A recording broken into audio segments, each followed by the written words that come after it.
सध्या राज्यामध्ये ॲलोपॅथी आणि होमिओपॅथी संघटनांमध्ये वाद पाहायला मिळत आहे आणि या वादालाच घेऊन आज ॲलोपॅथी संघटनेने एक दिवसाचा लाक्षणिक संप देखील पुकारला होता। मात्र मुख्यमंत्र्यांच्या मध्यस्थीने तो संप मागे घेण्यात आलेला आहे। आपल्यासोबत नागपूर IMAचे अध्यक्ष डॉक्टर राजेश सावरबांदे सर आहे। सर, नेमका संपाचं कारण काय होतं? संपाचं कारण असं आहे की ॲलोपॅथी प्रॅक्टिस जी आहे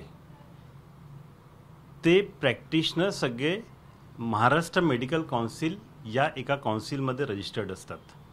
होमिओपॅथी प्रॅक्टिशनर्स, आयुर्वेदिक प्रॅक्टिशनर्स आणि ॲलोपॅथी म्हणजे मॉडर्न मेडिसिन या तिघांची वेगवेगळे काउन्सिल्स आहेत।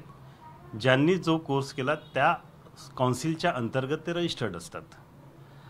आता ग्रामीण भागामध्ये काही लोकांनी जाऊन प्रॅक्टिस करावी, बरेचसे होमिओपॅथिक डॉक्टर्स तिथे जातात आणि त्यांनी युजली कसं आहे की ते ॲलोपॅथी मेडिसिन ते प्रिस्क्राईब करतात।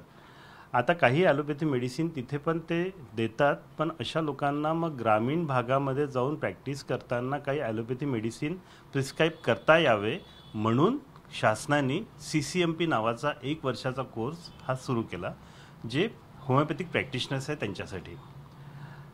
काही डॉक्टर्सनी हा कोर्स कंप्लीट केला। 1 वर्षाचा हा कोर्स आहे। आठवड्यातनं फक्त 2 दिवस 3 तास पर डे म्हणजे 6 तास आठवड्यांचे। हा वर्षभराचा कोर्स करून त्यांनी CCMPचं सर्टिफिकेट मिळवलं आणि आता त्यांची मागणी अशी होती की त्या अशा डॉक्टर्सना ज्यांनी CCMP कोर्स कंप्लीट केला आहे त्यांना राज्य शासनाने आणि महाराष्ट्र मेडिकल काउन्सिलनी या ॲलोपॅथी संघटनेची जी काउन्सिल आहे, ॲलोपॅथी डॉक्टर्सची जी काउन्सिल आहे महाराष्ट्र मेडिकल काउन्सिल, त्याच्यामध्ये त्यांना रजिस्टर्ड करून घ्यावं आणि त्यांची नोंदणी त्या संस्थेमध्ये करावी। आमचा या गोष्टींना विरोध आहे। आम्हाला होमिओपॅथिकशी काही विरोध नाही किंवा त्यांच्या डॉक्टरांबद्दल विरोध नाही। आता माझे बरेचसे मित्र सुद्धा होमिओपॅथिक आहेत, पण जे डॉक्टर्स ज्यांचं बेसिक एज्युकेशन होमिओपॅथी आहे त्यांची पॅथीच टोटली अलग आहे। ते ऑलरेडी रजिस्टर्ड आहेत होमिओपॅथिक काउन्सिलमध्ये। अशा डॉक्टर्सना ॲलोपॅथीमध्ये रजिस्ट्रेशन देऊन त्यांना प्रॅक्टिस अलाउ करणं हे पेशंटच्या दृष्टीने, पेशंटच्या आरोग्याशी हा खेळ आहे।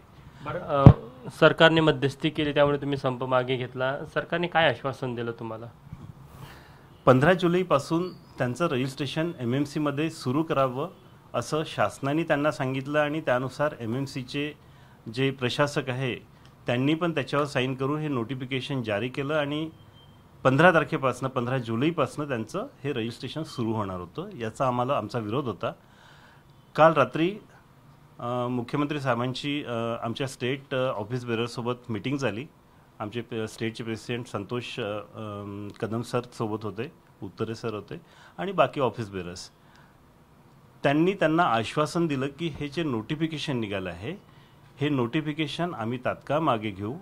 त्याकरता आज सकाळी त्यांनी 11 वाजता सचिव आणि प्रशासक, MMC प्रशासक यांची एक तातडीची मीटिंग बोलवली आहे आणि त्यामध्ये हा निर्णय घेतला जाईल। पण मुख्यमंत्र्यांनी आम्हाला काल रात्री आश्वासन दिलं की हा नोटिफिकेशन आम्ही परत घेतो। बरं, तुमची पुढची भूमिका काय असणार आहे? आम्ही हा लाक्षणिक संप 1 दिवसांसाठी पुकारला होता।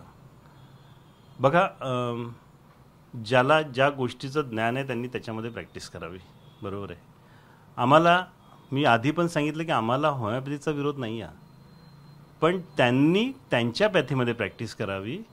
इमर्जन्सी मेडिसिन्स किंवा इमर्जन्सी क्रिटिकल केअर किंवा जे क्रिटिकल पेशंट्स आहेत त्याच्याबद्दल त्यांना ज्ञान नाही किंवा काही औषधांचं त्यांना ज्ञान नाही, अशावेळी त्यांनी अशा मेडिसिनचं प्रॅक्टिस करून लोकांच्या जीवाशी खेळ करू नये। हा आमचा एक प्रामाणिक उद्देश या पाठीमागे आहे। सपोज एखादा पेशंट त्यांनी ट्रीट केला, तसं पाहिलं तर ॲलोपॅथी डॉक्टरसाठी त्यांनी हे प्रॅक्टिस करणं म्हणजे फायद्याचं आहे। हे सरकारने जर समजून आता सध्या आश्वासन ते जर पाळलं नाही तर नाही, आम्ही हा जो संप आहे हा संप तात्पुरता मागे घेतला आहे त्यांच्या ओरल कमिटमेंटवर। समजा त्यांनी आपलं कमिटमेंट पूर्ण नाही केलं किंवा त्यांनी आम्हाला आश्वासन दिलेलं पूर्ण नाही केलं तर आम्ही निश्चितच आमचा संप हा पुढे होईल आणि आंदोलन आमचं सुरूच राहील।